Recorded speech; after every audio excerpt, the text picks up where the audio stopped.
Pada zaman dahulu kala, jauh sebelum diciptakannya grup-grup keluarga yang alih-alih menjalin silaturahmi justru membuat tekanan sosial karena isinya hanya ajang pamer.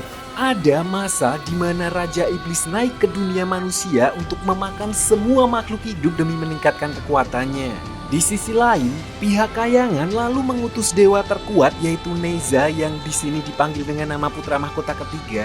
Namun alih-alih hanya melemparkan Raja Iblis kembali ke neraka, kekuatan putra mahkota ketiga juga membuat kerusakan yang hampir seperti kiamat bagi umat manusia. 但人界连因战火而支离破碎，于是天界立下天规。 Oleh karena itu, para dewa lalu menetapkan aturan untuk tidak memperbolehkan mereka menggunakan wujud asli mereka ke dunia manusia dan sejak saat itu, mereka menggunakan perantara seorang manusia yang dibekali dengan kemampuan spiritual dan diberi nama agen dari atas.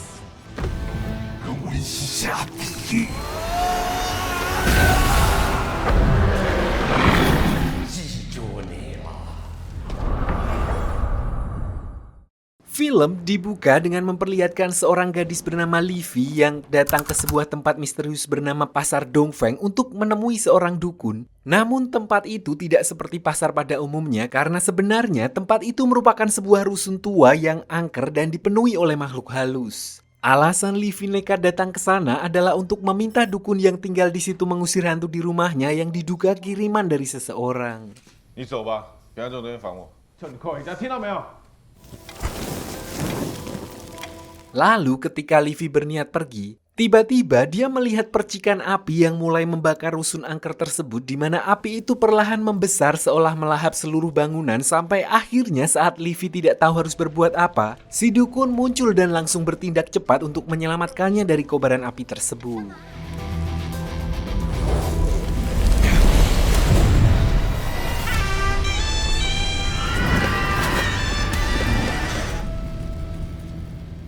Pemuda ini bernama Han Jie dan biar gampang kita panggil saja Master Han. Dia adalah seorang manusia biasa yang dipilih oleh putra mahkota ketiga untuk menjadi agen dari langit di mana tugasnya adalah menjadi perantara antara akhirat dan dunia manusia. Selain itu, dia juga memiliki tanggung jawab untuk memburu iblis, menangani penipu berkedok agama, dan membereskan masalah-masalah supranatural yang mengancam keseimbangan dunia modern.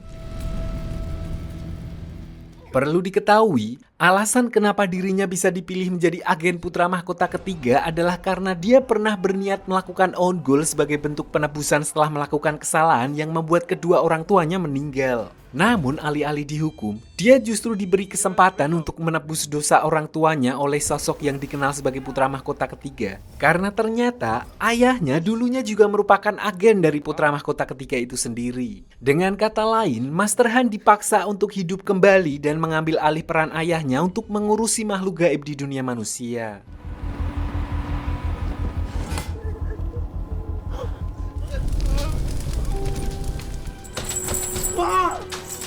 Untuk meyakinkannya, putra mahkota ketiga juga memperlihatkan kondisi kedua orang tua Master Han yang sedang disiksa di neraka akibat dari kesalahan yang pernah dia lakukan. Pemandangan itu pun jelas menghancurkan mental Master Han dan membuatnya tidak punya pilihan lain selain menerima tawaran tersebut, di mana dia kemudian dibekali senjata dewa untuk menjalankan misinya mulai dari tombak api, cincin semesta, selempang sutra merah, dan pacul sakti. 中了。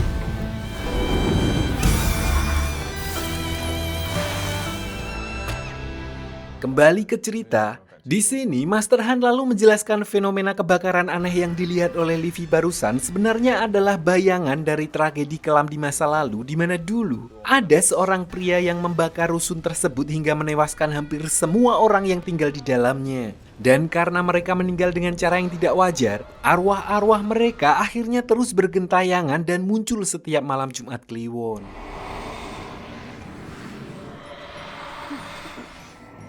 他们就是你说的老邻居哦。没事没事，大家不要紧张。不好意思打扰了。 Di sini, Livy lalu menjelaskan alasan kedatangannya, yaitu ayahnya yang dicurigai telah diguna-guna oleh seseorang dengan mengirimkan santet dan hantu wanita. Awalnya, Master Han hanya menganggap dia hanya terkena penipuan atau semacamnya. Namun ketika Livy menunjukkan kartu pengenal dengan nama Master Chen, Master Han yang seolah mengenal sosok tersebut langsung mengatakan kalau kemungkinan keluarga Livy memang sedang tidak baik-baik saja. 看你家是有点事啊，上头交办下，询价看看。谢谢韩大师。 Keesokan harinya, diperlihatkan Livy yang sedang membawa Master Han untuk mengecek rumahnya. Namun mereka tidak menemukan jejak-jejak spiritual dan justru Master Han kemudian menyadari kalau Livy ternyata sedang sakit leukemia atau kanker darah. 你没事吧？你看，很酷吧？ Lalu saat mereka sedang nyantai di warung Pujazim sembari membaca berbagai laporan kasus aneh yang belakangan sering terjadi, saat itulah datang seorang detektif polisi yang kita panggil saja Detektif Zhang dan sepertinya sudah kenal akrab dengan Master Han di mana dia membawa sebuah kasus unik tentang sosok hantu cabul yang sering mengintip orang di toilet sebuah warnet. 调监视器没看到人。 Sebagai seorang polisi, sebenarnya dia terbiasa melihat segala sesuatu dari sisi hukum dan bukti fisik. Namun jika kasus tersebut sudah menyentuh hal-hal gaib dan sulit dijelaskan secara logika, dia lalu meminta bantuan Master Han yang dikenal ahli dalam menangani gangguan supranatural. Nah, karena putra mahkota ketiga juga sudah memberi perintah, Master Han pun akhirnya setuju untuk menangani masalah tersebut. 你可以。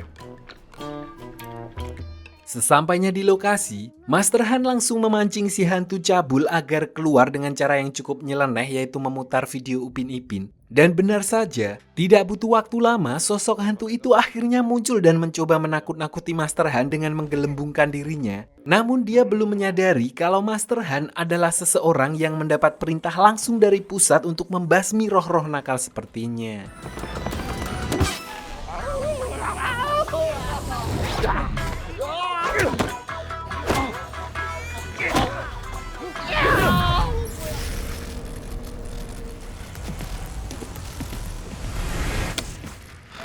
Pada momen ini, karena si hantu cabul sudah tidak tahu harus pergi kemana setelah diancam oleh Master Han, Livy justru berniat memperkenalkannya dengan sosok hantu yang selama ini mengganggu ayahnya. Menurutnya, daripada hantu cabul terus berkeliaran tanpa tujuan dan membuat masalah, lebih baik dialihkan dengan cara yang tidak biasa, yaitu dijodohkan dengan hantu yang mengganggu ayahnya. 哎，你都已经知道我家法的秘密了。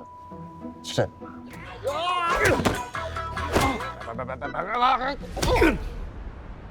Setelah itu, mereka pun pergi menemui ayahnya Livy di mana mereka secara tidak sengaja justru melihat ayahnya sedang bersama selingkuhannya. Disinilah Master Han mulai menyadari kalau hantu wanita yang diceritakan ternyata menempel pada wanita selingkuhannya dan setelah ditelaah, ternyata semua itu adalah ulah ibunya Livy untuk menyingkirkan wanita itu dari kehidupan suaminya. Sampai ketika Master Han mencoba mendekatinya di area parkiran, tiba-tiba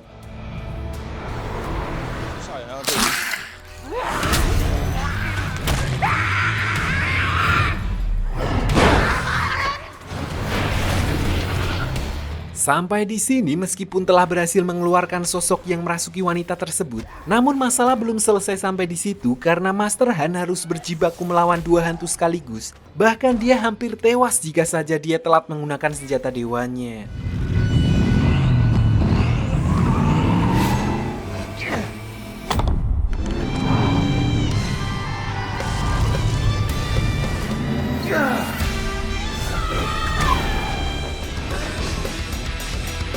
Mereka adalah dua hantu bersaudara yang biar gampang kita panggil saja Roh Merah dan Roh Putih, yang merupakan keponakan dari seorang dukun hebat yang bernama Master Chen, sosok misterius yang namanya ada di balik kartu nama yang dibawa Livy tempo hari. Mereka mengaku terpaksa melakukan semua itu karena pamannya kini di bawah ancaman Raja Iblis. Namun sampai di sini belum diketahui identitas asli Master Chen maupun Raja Iblis. Yang jelas keduanya memiliki hubungan kuat dan terikat satu sama lain.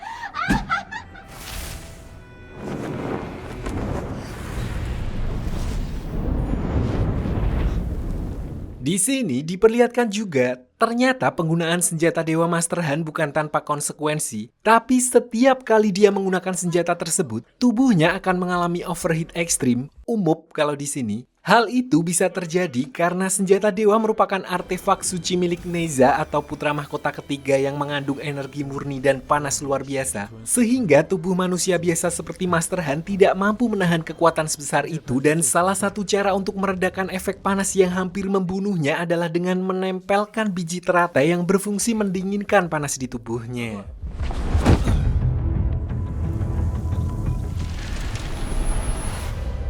Keesokan harinya, Master Han bersama Livy kembali melanjutkan pekerjaannya dan kali ini mereka mendapat misi untuk mengurus dua arwah nenek-nenek gentayangan yang sering mengganggu cucunya sendiri, di mana gangguan itu bukan sekedar menakut-nakuti tapi sudah sampai membuat kondisi mental si anak kacau. 一直跟常常不太一样，月经过的头越来越夸张，婶婶的一家人实在不堪其扰。谢谢你们疼爱小智。 Awalnya semua terlihat berjalan lancar tanpa gangguan seolah kedua arwah nenek-nenek itu tidak memberikan perlawanan. Namun saat Master Han mengira pekerjaannya sudah selesai, tiba-tiba kedua nenek itu mulai meneror karena merasa urusannya telah dicampuri oleh orang luar. Alhamdulillahnya, Master Han masih bisa mengendalikan keadaan dengan menggunakan salah satu senjata dewanya yaitu bata emas untuk menaklukkan arwah tersebut, di mana dia kemudian memutuskan untuk membawa mereka ke rusun pasar Dongfeng agar kedua arwah nenek itu bisa bergabung dengan hantu-hantu di sana. 你现在还要弄死我们？你到底懂不懂什么叫敬老尊贤？两位奶奶好。 Malam harinya, Master Han lalu mendapat pesan dari putra mahkota ketiga yang memperingatkan bahwa Raja Iblis kini telah mempengaruhi seorang pria dan besar kemungkinan orang tersebut adalah Master Chen. Disinilah baru diketahui kalau Master Chen merupakan mediator atau wadah dari Raja Neraka 5 tahun yang lalu untuk membuka segel neraka dan masuk ke dunia manusia.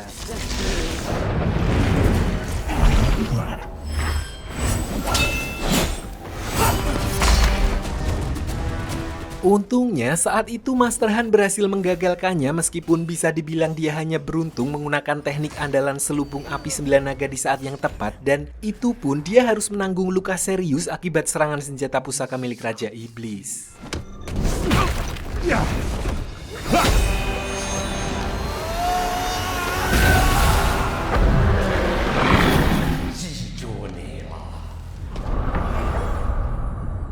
Setelah kejadian itu, sebenarnya Master Chen sudah berjanji untuk berhenti dan tidak lagi menggunakan ilmu hitam. Namun seiring berjalannya waktu, Master Han melihat tanda-tanda kalau dia kembali aktif secara diam-diam dan bahkan menggunakan teknik Wumeng atau santet kalau di sini. Di mana hal itu membuat Master Han khawatir kalau Master Chen akan kembali berusaha melepaskan Raja Iblis.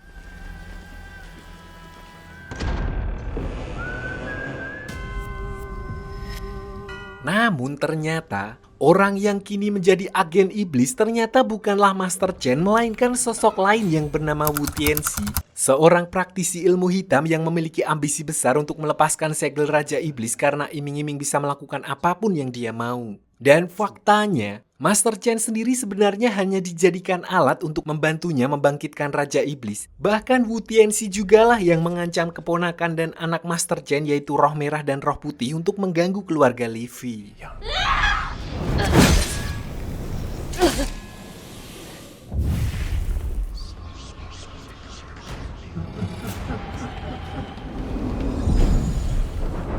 Meskipun terlihat kalem, Wu Tianxi memiliki sifat yang cerdas dan sangat jahat, sehingga membuatnya menjadi sosok yang berbahaya yang mampu memanipulasi berbagai kejadian mistis sekaligus mengumpulkan kekuatan terlarang. Terlebih statusnya yang sudah menjadi agen Raja Iblis membuatnya menjadi ancaman yang serius. Sementara itu, diperlihatkan detektif Zhang yang pergi menemui Master Han untuk mengabarkan kalau Master Chen baru saja membantai sekelompok gangster. Menurut dugaan awal, Master Chen mungkin sengaja disewa oleh geng rival untuk membantai mereka. Namun Master Han tidak berpikir begitu karena dia tahu kalau Master Chen tidak mungkin membunuh demi uang. Dia yakin kalau itu semua bukanlah perang antar geng biasa dan pasti ada hubungannya dengan Raja Iblis. 事情变麻烦，别怪我没提醒你。 我有个公庙朋友在道上混过， Dari sana, Master Han kemudian pergi menemui temannya dan dari orang tersebut, dia mendapat info kalau geng yang dibantai oleh Master Chen ternyata sedang berselisih dengan seorang mafia bernama Bos Liu mengenai kesepakatan proyek dari pemerintah. Kebetulan Master Han sendiri punya sejarah kelam dengan Bos Liu karena bisa dibilang dialah orang yang telah menyebabkan kematian kedua orang tua Master Han. 5年前成吉煞被陆凡蛊惑， Jadi dulu saat Master Han masih menjadi manusia biasa, dia sempat kecanduan garam Cina sampai akhirnya terjerat pinjol dan terpaksa menggadaikan sertifikat tanah orang tuanya kepada Bos Liu. Karena tidak bisa membayar, Bos Liu kemudian bersengketa dengan orang tua Master Han sampai dia membakar rumah mereka untuk mengusirnya dari sana. Naas, kedua orang tua Master Han tidak sempat menyelamatkan diri saat kebakaran itu terjadi hingga mereka berdua akhirnya meninggal dunia. Dan itulah alasan Master Han nekat on goal karena rasa bersalah yang gak karu-karuan. 到现在他们还在地狱为我受尽折磨。 Di sisi lain, Master Chen diperlihatkan muncul menemui Bos Liu untuk melaporkan kalau dia telah selesai melakukan tugasnya. Namun dalang dibalik semua itu sebenarnya tidak lain adalah Wu Tianxi yang sengaja menyamarkan ritualnya dengan memerintahkan Master Chen untuk melakukan motif kejahatan kriminal biasa agar tidak mudah terbaca. Meskipun bertentangan dengan prinsipnya, Master Chen juga tidak bisa berbuat apa-apa dan hanya bisa menuruti perintah Wu Tianxi. Tidak hanya itu, Master Chen juga mendatangi seorang dukun palsu penjual air doa yang akan dijadikan pion oleh mereka, di mana mereka mendatangi orang tersebut yang sedang sekarat dan menawarkan bantuan untuk menyelamatkannya. Tidak hanya itu, Master Chen juga mengatakan kalau dia akan memberikan apapun yang orang itu inginkan agar dia mau bekerja untuknya. Intinya, dukun palsu itu diminta mencari orang untuk dijadikan tumbal sesuai dengan kriteria yang dia berikan. 找生辰八字人的园龄练成符合的人。 Kebetulan, ada seorang janda penghuni rusun Dongfeng yang sedang menderita sebuah penyakit, di mana setelah diperiksa latar belakangnya, ternyata anaknya cocok dengan kriteria yang diminta oleh Master Chen. Dukun palsu itu pun kemudian menghasut sang ibu untuk membawa anaknya ikut berkunjung dan begitu mereka sampai di sana, tanpa ragu dia langsung menghabisi mereka berdua. Di saat yang bersamaan, Master Han kembali menerima surat pemberitahuan sebuah kasus yang dilakukan oleh seorang dukun palsu. Awalnya Master Han menganggap itu hanyalah kasus biasa karena memang banyak praktek dukun palsu sebelumnya. Namun Livy mengatakan kalau orang yang sama ternyata sudah beberapa kali mendapat perhatian dari dewa. Dan jika dibiarkan maka situasinya bisa semakin memburuk. 我妈最近迷上一个风水师， Di sini, Master Han sempat merasa kesal karena menganggap kalau putra mahkota ketiga terlalu banyak memberinya tugas. Namun begitu keluar rumah, dia dikejutkan begitu melihat anak tetangganya yang biasa selalu keluar bersama ibunya sudah berubah menjadi arwah gentayangan.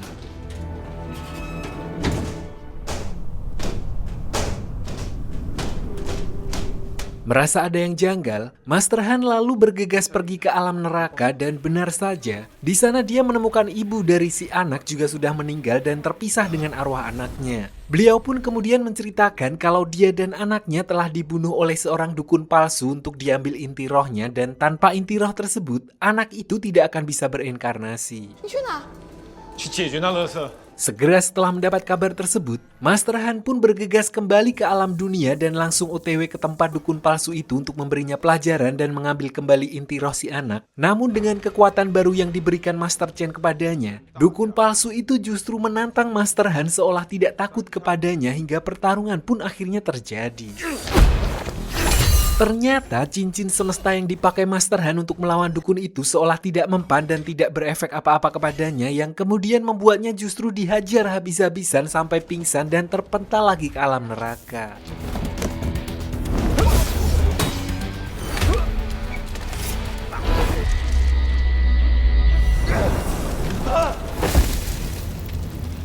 Di tempat itu, dia kembali bertemu dengan putra mahkota ketiga dan langsung marah-marah karena senjata dewa yang dia gunakan hanya seperti mainan sehingga dia kesulitan untuk melawan dukun palsu tersebut.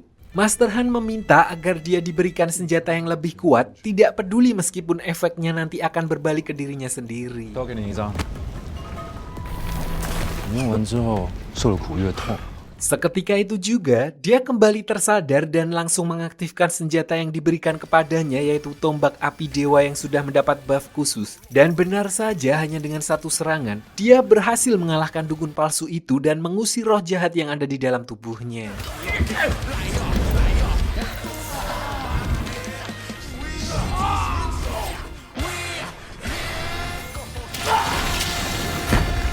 Dengan begitu, Master Han akhirnya berhasil mendapatkan kembali inti roh si anak dan segera mengembalikannya agar arwahnya tidak gentayangan dan bisa berkumpul lagi dengan ibunya di alam barzah. 可以什么吗？ Namun, apa yang dilakukan Master Chen ternyata tidak berhenti sampai di situ, di mana kali ini dia melanjutkan tugasnya dengan menculik tidak hanya satu, tapi 2 orang gadis yang bentuknya masih agak mirip-mirip. Dia kemudian menghabisi nyawa salah satu gadis sebagai tumbal, sementara yang satu lagi masih disekap untuk tujuan lain.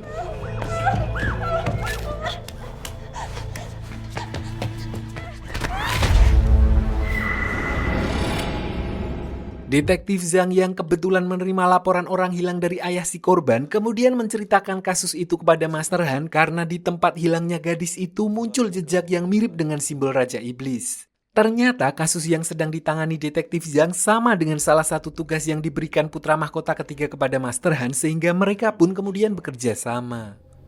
而且我现在赎罪， Selain itu, sebenarnya masih ada satu hal lagi yang ingin disampaikan oleh Detektif Zhang, yaitu pihak kepolisian yang akhirnya mengeluarkan surat perintah penggeledahan rumah Bos Liu terkait kasus penyerangan antar geng yang terjadi sebelumnya. Dia berniat mengajak Master Han untuk ikut memeriksa rumah tersebut karena mungkin dia bisa menemukan petunjuk terkait praktek sihir atau ilmu hitam di sana. 有个失踪女孩叫汪雨晴，我在她失踪的附近拍到她。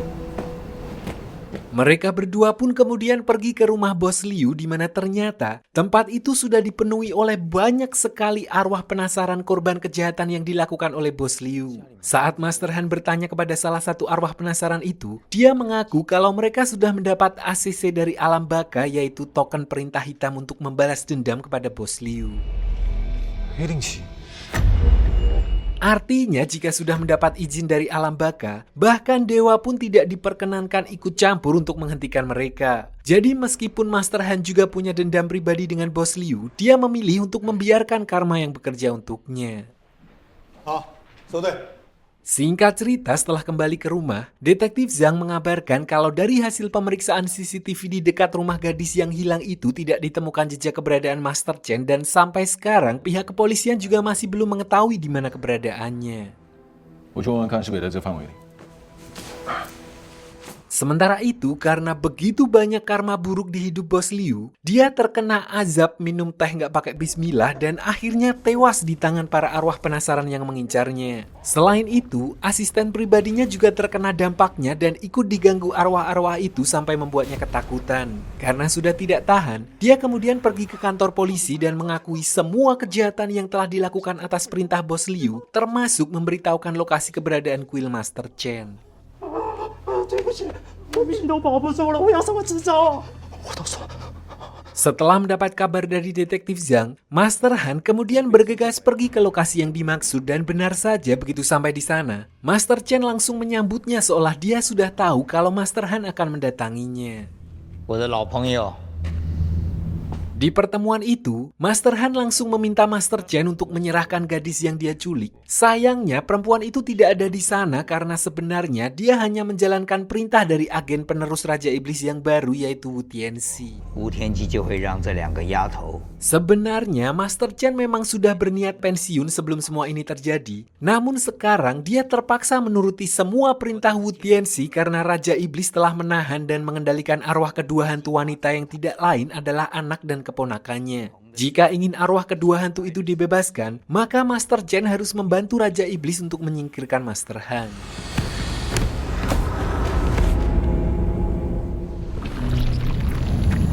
Pertarungan di antara keduanya pun akhirnya terjadi, namun berbeda dengan pertarungan mereka sebelumnya. Kali ini Master Chen tidak bertarung menggunakan kekuatan sebagai agen Raja Iblis, melainkan dengan kekuatan roh jahat yang bisa dia kendalikan.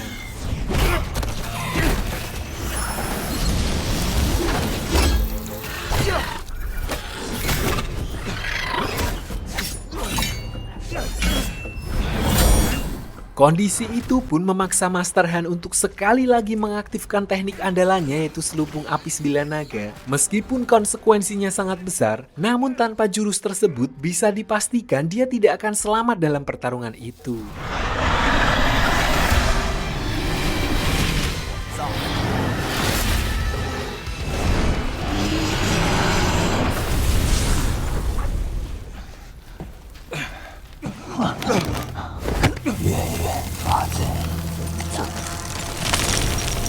Akibat pertarungan tersebut, seluruh tubuh Master Han terbakar serius karena efek dari penggunaan berbagai senjata dewa yang berlapis. Meskipun luka itu tidak sampai membunuhnya, namun rasa sakit yang ditimbulkan benar-benar luar biasa dan membuatnya tersiksa. Alhamdulillahnya, proses pemulihannya tidak memakan waktu lama berkat tetangganya yang bergotong royong mengekumnya menggunakan banyak sekali buah teratai untuk menetralisir energi panas di dalam tubuhnya. Setelah tubuhnya kembali normal, Master Han sadar kalau dia tidak segera menyelesaikan tugas terkait kemunculan Raja Neraka, masalah itu akan merembet kemana-mana di mana dia pun memulai dengan pergi ke Gunung Salak untuk mengambil pusaka milik Master Chen. Jadi dulu setelah mengalahkannya, bukan hanya memintanya untuk pensiun, Master Han juga menyita senjata sihir miliknya yang kemudian disimpan di sebuah brankas di gunung tersebut.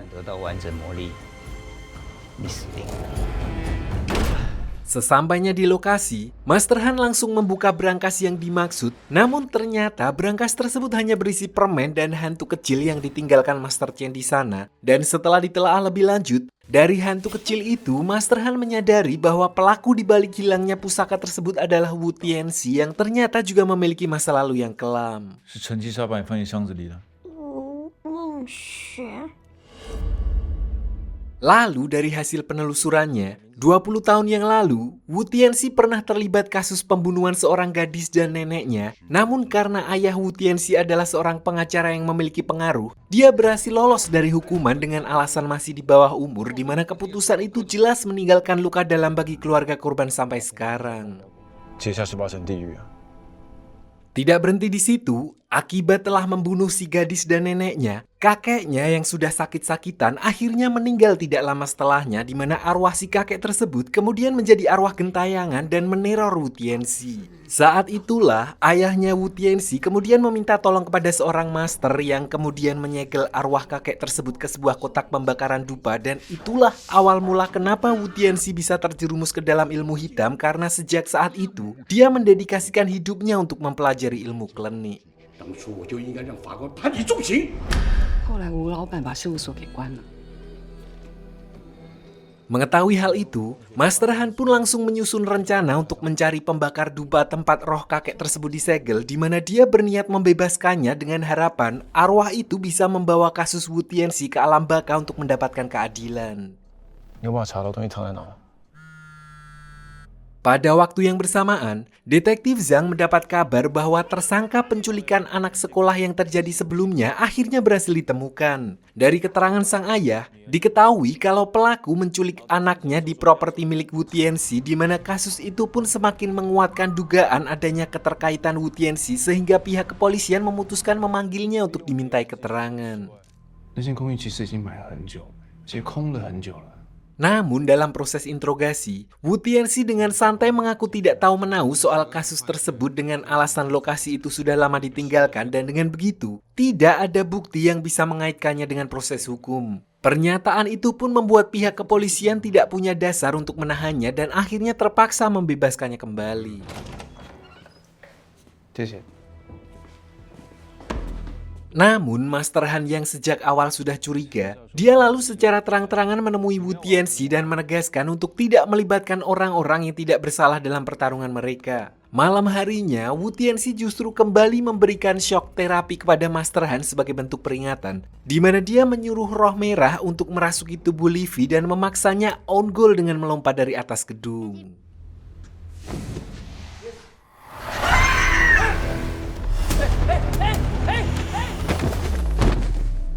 Untungnya saat itu Master Han dengan gercep berhasil menyelamatkannya sebelum hal buruk terjadi, di mana Master Han pun lalu mendatangi tempat tongkrongan Wu Tianxi dan memberinya peringatan keras agar tidak menyentuh orang-orang terdekatnya lagi.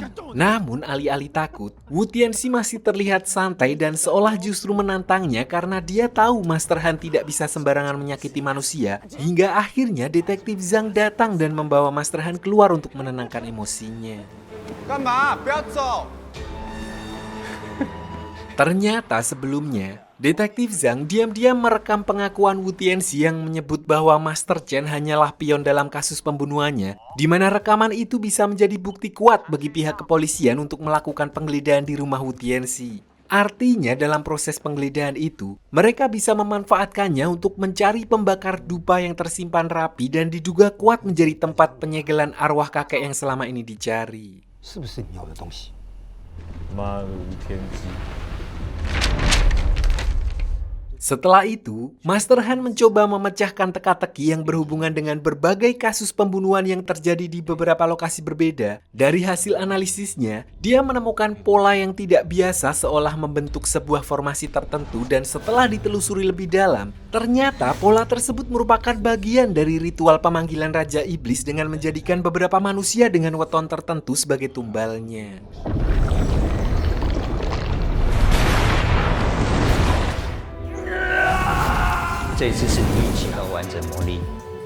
Kejadian itu pun terasa sangat familiar bagi Master Han karena polanya sama persis seperti saat dia dulu menggagalkan rencana Master Chen yang mencoba membebaskan Raja Iblis tepat saat bulan purnama, di mana dia juga mulai menyadari kalau pusat dari formasi tersebut kemungkinan besar berada di rusun pasar Dongfeng. Artinya, sejak awal Wu Tianxi memang sudah menargetkan Master Han bersama seluruh penghuninya sebagai bagian dari ritual besar yang sedang dia jalankan. 就在阵型的中央，还有一点时间。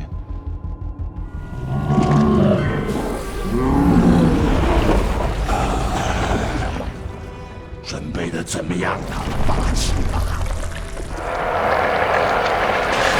Keesokan harinya, diperlihatkan seorang bandit suruhan Wu Tianxi yang diam-diam menyusup ke rusun pasar Dongfeng untuk mencuri pembakar dupa yang menyegel arwah kakek yang berniat menuntut balas kepada Wu Tianxi. Anehnya, aksinya berjalan sangat mulus seolah dia punya keberuntungan yang tidak masuk akal sampai-sampai tidak terdeteksi oleh penjaga rusun dan setelah diperhatikan lebih jauh, ternyata semua itu berkat sebuah jimat yang dia bawa yang merupakan pemberian Wu Tianxi.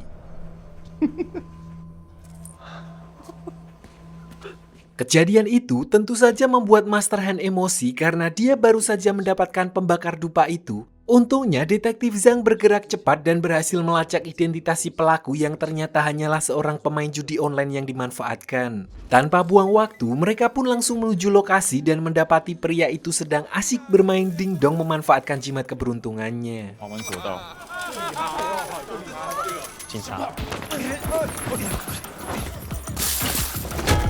Di sini sebenarnya Master Han sempat berhasil menangkap pria tersebut dan hampir menyeretnya untuk diamankan. Namun tetap saja di saat genting itu, jimat keberuntungan orang itu kembali membuat ada saja hal-hal kecil yang sebelumnya tidak pernah diduga. Termasuk para polisi yang ditugaskan justru salah alamat sehingga membuat penangkapan itu gagal total. Keesokan harinya, diperlihatkan detektif Zhang bersama timnya yang berhasil menemukan sesosok mayat dengan ciri-ciri yang mirip dengan gadis yang sebelumnya dilaporkan hilang. Saat itulah ayahnya muncul dan langsung meluapkan emosinya kepada pihak kepolisian yang tidak becus menangani kasus anaknya.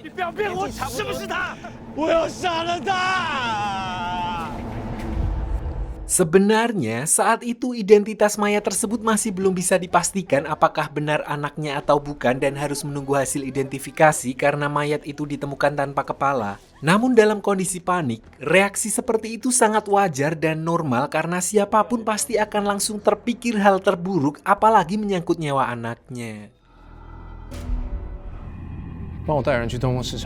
Di sisi lain, setelah berhasil mendapatkan pembakar dupa, Wu Tianxi kembali fokus menjalankan langkah berikutnya dengan menyuruh anak buahnya untuk mengacaukan rusun Dongfeng. Tujuannya jelas untuk membuat Master Han sibuk dan teralihkan perhatiannya karena dia sudah menyiapkan kejutan berikutnya yang jauh lebih besar sebagai bagian dari rencana utamanya.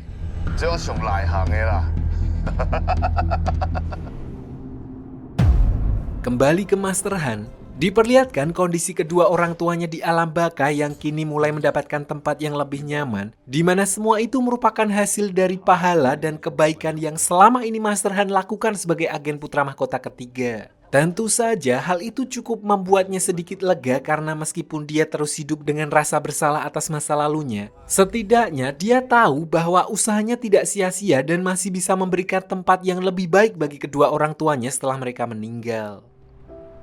我以为你只是脑袋不好。阿贤，有人闹事，快去帮老爷子！ Keesokan harinya, orang-orang suruhan Wu Tianxi akhirnya sampai di rusun pasar Dongfeng dan langsung membuat kekacauan dengan menghajar kakek penjaga tanpa ampun. Untungnya Master Han datang tepat waktu untuk menangani mereka di mana dia dibantu oleh hantu cabul dan hantu-hantu yang memanfaatkan kelebihan mereka sebagai makhluk gaib.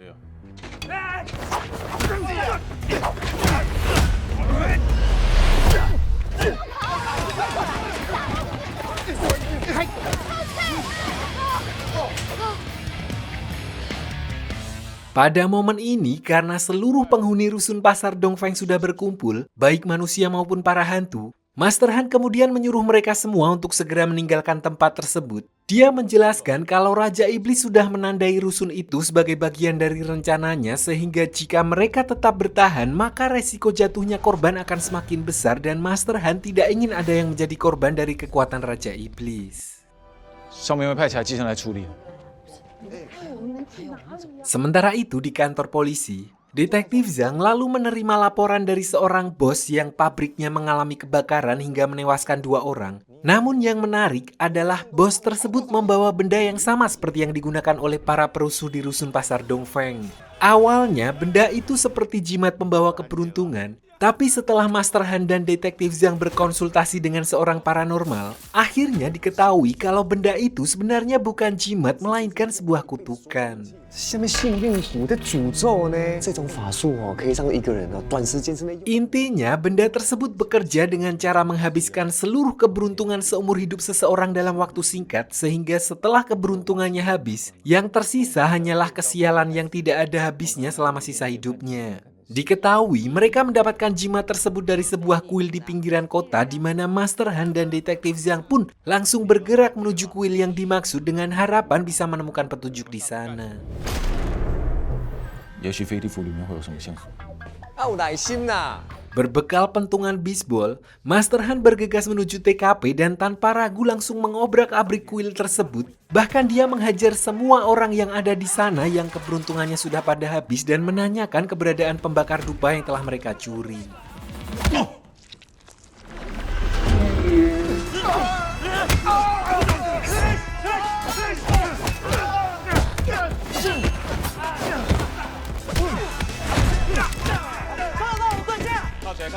Bersamaan dengan itu, Detektif Zhang juga menerima laporan kalau ayah dari korban penculikan sebelumnya telah menghabisi seseorang yang dia kira adalah tersangka yang telah menculik anaknya. Dia merasa anaknya meninggal akibat lambatnya penanganan dari pihak kepolisian sehingga amarah dan putus asa yang selama ini dipendam akhirnya meledak dan berujung pada tindakan nekat tersebut. 一个充满怨念和绝望的人。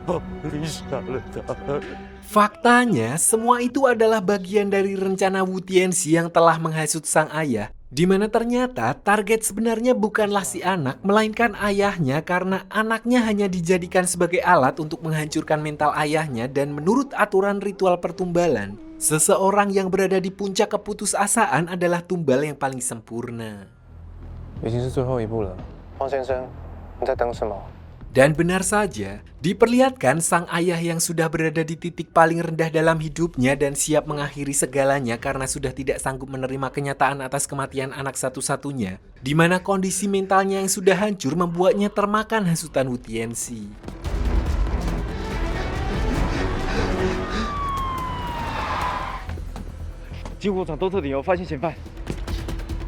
Padahal perbuatan seperti itu tidak akan menyelesaikan masalah dan justru hanya akan meninggalkan penyesalan bagi dirinya dan orang-orang yang ditinggalkan. Bahkan semuanya sudah tertera di dalam Al-Quran surat An-Nisa yang berbunyi, "Janganlah kamu membunuh dirimu, sesungguhnya Allah adalah Maha Penyayang. Barang siapa yang berbuat demikian dengan cara melanggar aturan dan berbuat zalim, kelak akan kami masukkan dia ke dalam neraka dan hal yang demikian itu adalah mudah bagi Allah." 黄正南，你不要冲动，你下来。 Balik ke cerita, untungnya Master Han bisa segera naik ke atas dan membujuk orang itu agar tidak melompat karena sebagai orang yang sudah pernah melakukan hal itu, Master Han mengatakan kalau cara itu tidak akan bisa menyelesaikan apapun masalah yang sedang dihadapi oleh orang tersebut dan justru hanya akan membuatnya menyesal. 你死后一定会更后悔。他现在人在医院，你没有杀人。Kebetulan di saat yang bersamaan, Detektif Zhang juga mendapat kabar hasil otopsi yang mengatakan kalau jasad yang ditemukan ternyata bukanlah anaknya, sehingga orang itu pun sadar kalau dia sebenarnya telah diperdaya oleh Wu Tianxi dan akhirnya berhasil diselamatkan. 你女儿没事，鉴定报告出来了。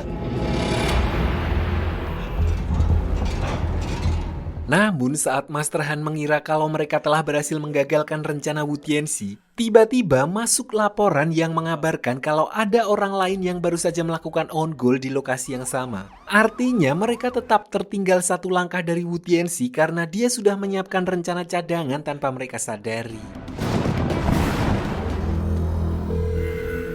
Dengan begitu, lengkap sudah Tumbal untuk mengaktifkan formasi pemanggilan jiwa Raja Iblis dan hanya tinggal menunggu waktu sampai dia benar-benar bisa mendapatkan tubuh fisiknya kembali.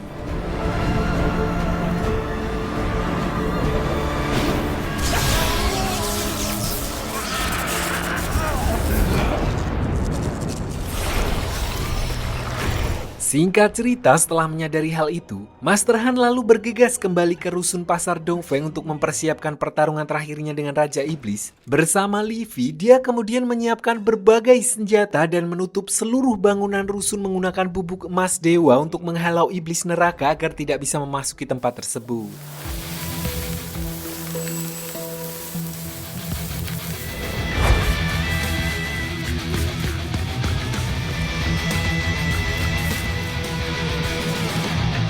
Lalu saat waktunya hampir tiba, Master Han meminta Li Fi untuk segera pulang agar nantinya dia bisa fokus bertarung. Namun sebaliknya di saat yang bersamaan, para penghuni rusun yang sebelumnya sudah pergi meninggalkan tempat tersebut tiba-tiba kembali lagi dalam keadaan terhipnotis yang tidak lain adalah karena ulah Wu Tianxi yang menilai orang-orang terdekatnya itu adalah kelemahan Master Han.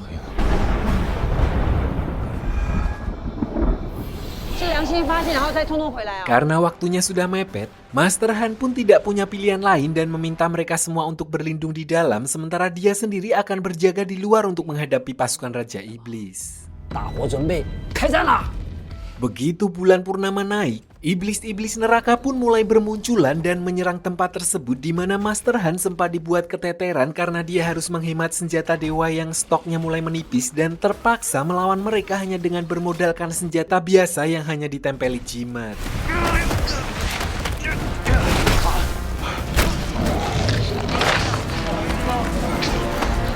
Untungnya saat Master Han sudah mulai terpojok, Detektif Zhang bersama rekan polisinya muncul untuk membantunya dengan pistol yang pelurunya juga sudah diberi mantra dewa. Dengan begitu, mereka bisa memberikan perlawanan dan menyingkirkan beberapa iblis yang berusaha untuk menerobos masuk ke dalam tempat tersebut.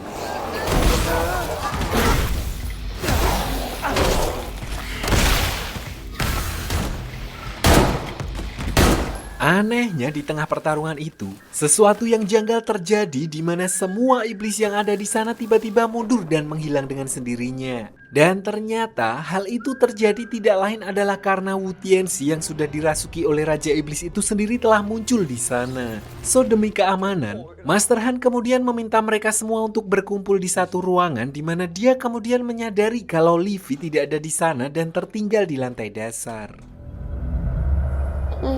Menyadari hal itu, Master Han pun bergegas pergi untuk mencari Li Fi yang kemudian terlihat kalau dia sudah tertangkap oleh Raja Iblis untuk dijadikan sebagai tumbal demi mendapatkan tubuh fisiknya kembali. Raja Iblis kemudian memberitahukan sebuah fakta kepada Master Han di mana Li Fi sebenarnya sudah lama dipersiapkan oleh Raja Iblis untuk diambil hatinya sebagai syarat membangkitkan tubuh fisiknya. Dan itulah alasan sebenarnya dia mengirimkan dua hantu perempuan ke rumahnya setiap malam, bukan untuk mengganggu ayahnya, melainkan untuk meniupkan energi iblis ke tubuh Li Fi dan mengubah hatinya menjadi hati iblis. Meskipun begitu, sebenarnya dia sangat iri kepada putra mahkota ketiga dan menginginkan Master Han untuk menjadi agen penerusnya. Jika Master Han setuju untuk menjadi bawahannya, maka mereka bisa menaklukkan 3 dunia bersamanya dan dengan begitu, Master Han tidak perlu lagi repot-repot menebus dosanya dan menjalani perintah putra mahkota ketiga. Awalnya, Master Han sama sekali tidak tertarik dengan tawaran Raja Iblis. Namun setelah dihasut dengan dalih kalau Levi akan tewas mengenaskan akibat hati iblisnya, Master Han terpaksa menyetujui hal itu, namun dengan dua syarat. Raja Iblis harus melepaskan para penghuni rusun Dongfeng, dan kedua, dia harus menukarkan organ hatinya kepada Levi agar dia bisa terus melanjutkan hidupnya. 我确定他换肝之后还活着，你的魔肝才能进到我身体里。 Mendengar hal itu, Raja Iblis justru menertawakan Master Han karena sebenarnya Levi sudah lama ditakdirkan untuk mati akibat penyakit yang dideritanya, dan alasannya bisa bertahan sampai sekarang adalah karena kekuatan dari hati iblis, sehingga sekalipun hatinya diganti, dia tetap akan mati tidak lama setelahnya. Namun, Master Han sama sekali tidak peduli karena jika Levi bisa hidup 1 hari lebih lama pun, itu sudah cukup berarti baginya. Mendengar hal itu, Raja Iblis akhirnya mengabulkan permintaan Master Han dan langsung menukarkan hatinya untuk Levi.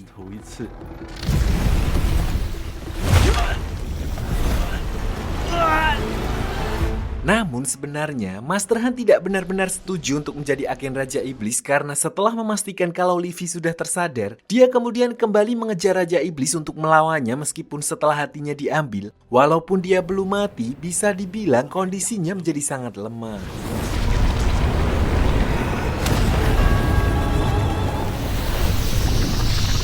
Dan benar saja begitu berhadapan dengan Raja Iblis, Master Han tidak bisa berbuat banyak. Bahkan senjata dewa yang dia gunakan pun tidak ada apa-apanya di hadapan Raja Iblis karena setelah mengambil hati iblis dari tubuh Levi, Raja Iblis telah berhasil mendapatkan sebagian besar kekuatannya kembali.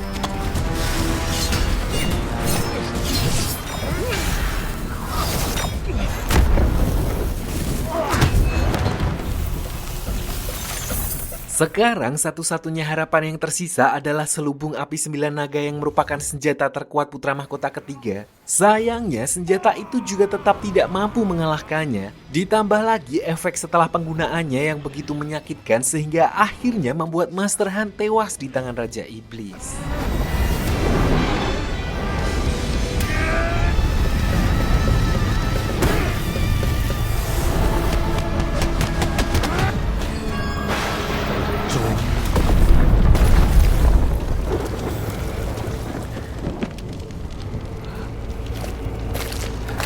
Namun saat Raja Iblis mengira kalau dia telah memenangkan pertarungan, tanpa diduga putra mahkota ketiga muncul dengan mengambil alih tubuh Master Han, di mana seketika itu juga dia hidup kembali dan semua organ tubuhnya yang rusak beregenerasi ke bentuk semula.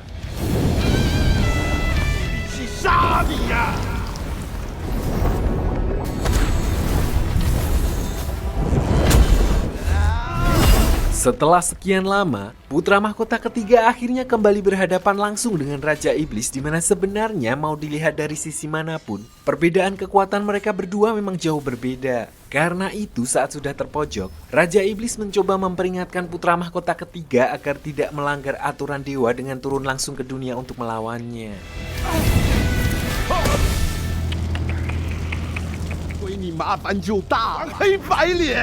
Padahal yang tidak diketahui oleh Raja Iblis, sebenarnya para dewa di alam baka sendirilah yang mengutus langsung putra mahkota ketiga untuk menyelesaikan tugas tersebut. Dan kemudian dengan satu serangan, Raja Iblis akhirnya berhasil dikeluarkan dari tubuh Wu Tianxi dan dikirim kembali ke neraka.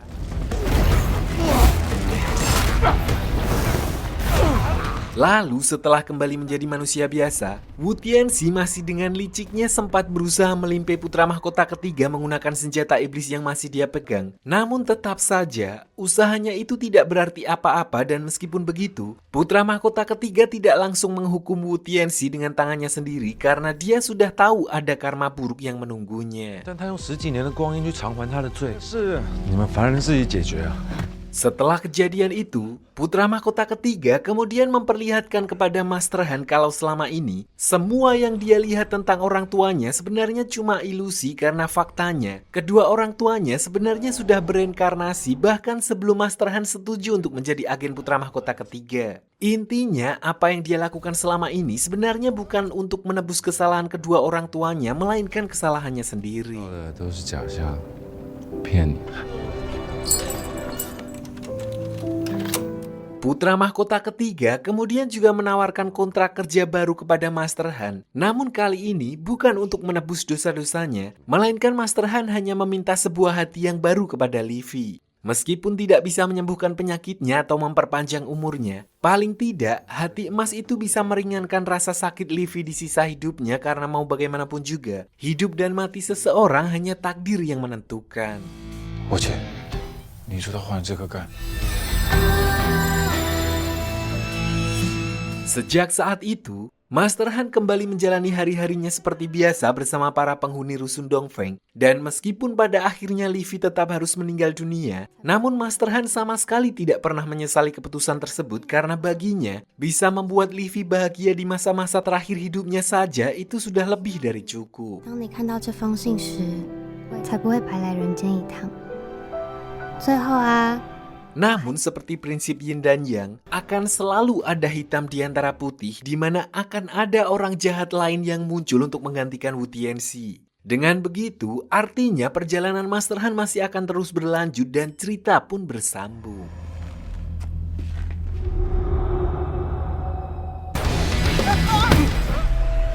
斩妖除魔。